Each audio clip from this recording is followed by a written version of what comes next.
So this video is about a special gift that my mother gave me on my last visit in regards to my grandfather, who was a chaplain during World War II, Lewis Koon, during the invasion of Normandy and D-Day.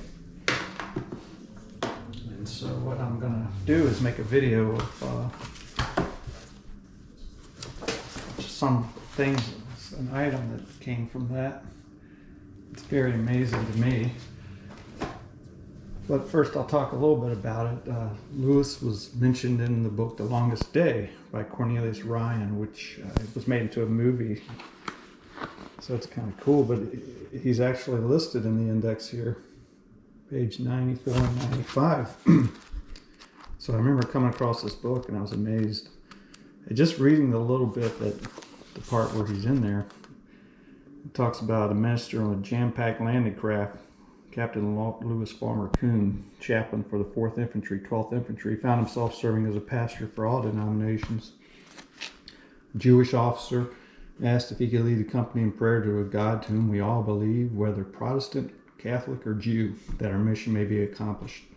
And it says that Koon gladly obliged. So that's pretty powerful stuff.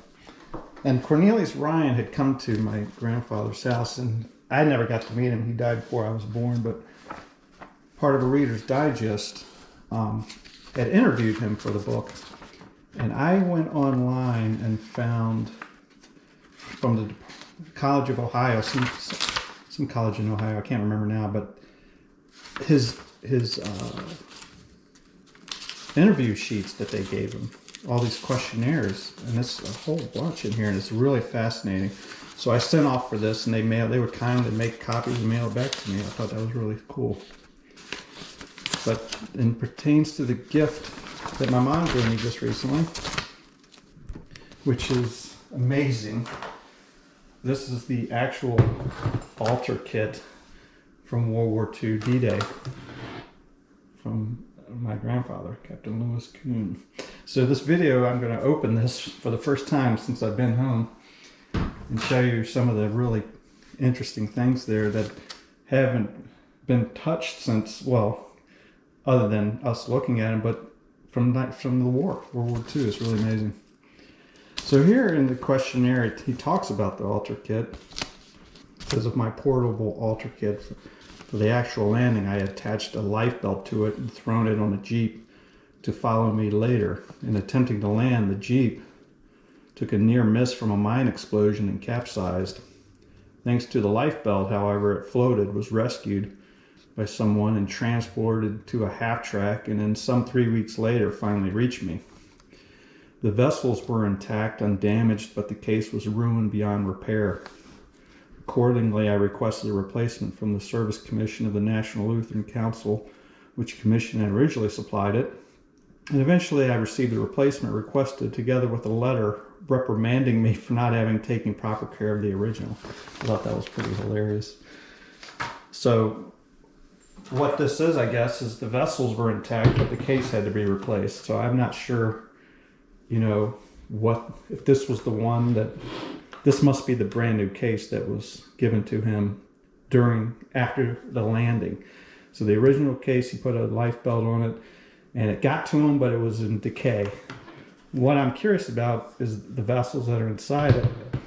He doesn't really say, but it sounds like to me he just took those from that and put in here, or maybe not. Maybe they sent him a whole new case, but regardless, here it is. It's pretty amazing.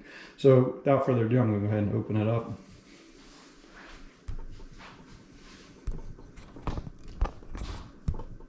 Let's see if I can get a better thing here.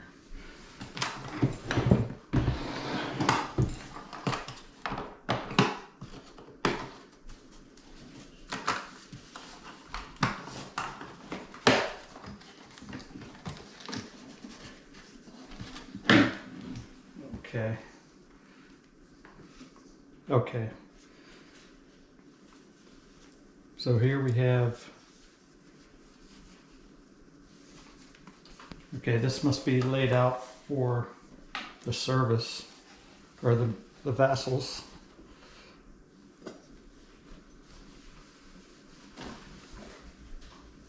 You can see it still has wine stains on it here if you look close.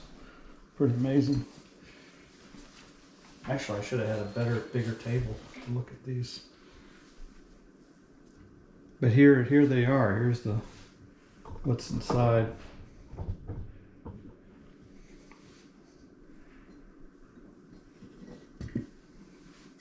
So this is cross. So this is for the Catholics. If it was a Catholic service, it would have a Jesus on the cross. And this was for Protestants. So there's two different, depending on the service he was picking or having. This is where the wine, the blood of Christ for communion, has not been cleaned at all.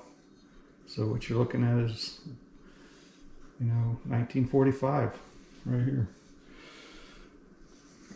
This is the communion. Now we opened this up at home before I came home. We're looking at it, and I want to show you what I was amazed at. This is an offering plate. This here is for so we have the communion, you have the blood of Christ, and you have the flesh, which is the wafers, right? They are actually still in here. This blows my mind. This is from 1945. This is absolutely amazing.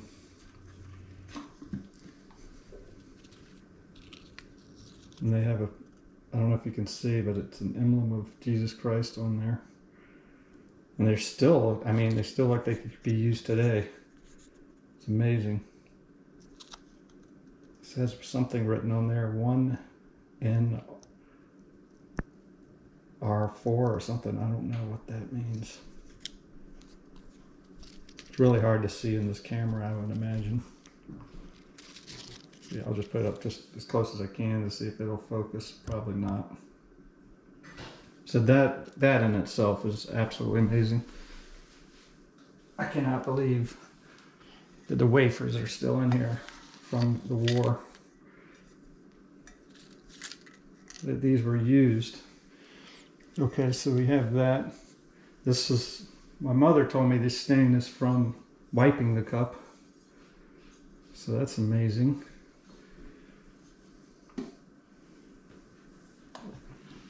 Then we have the candelabras.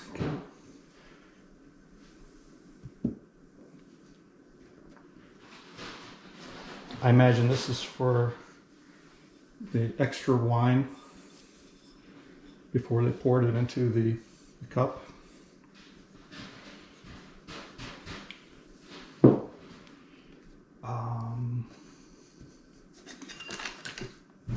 Goodness.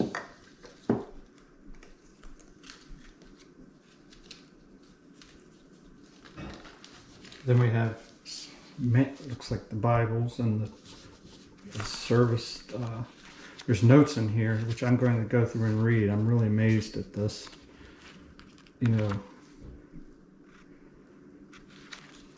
These were probably people, can they bless so-and-so? It's got people's names. Baptized August 5th, 1945. Douglas Neff Zinker Jr. So he was doing baptisms too. This is his, I guess, the stole. That's what that's called. This would be worn around his neck. It's got the cross and the army emblem.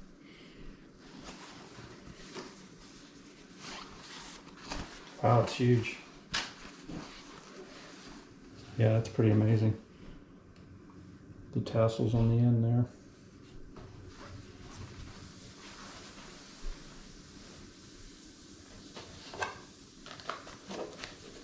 An old New Testament. That's interesting. 1945. This case here, I don't know what this is. Oh, it's glasses. I see. There's no glasses in here now, but it's an optical case for him to read the Bible. These must be extra unopened wafers. That's what they feel like. I can't tell, but that's what they feel like. Unopened. So brand new. I think that's it. I don't know what this is.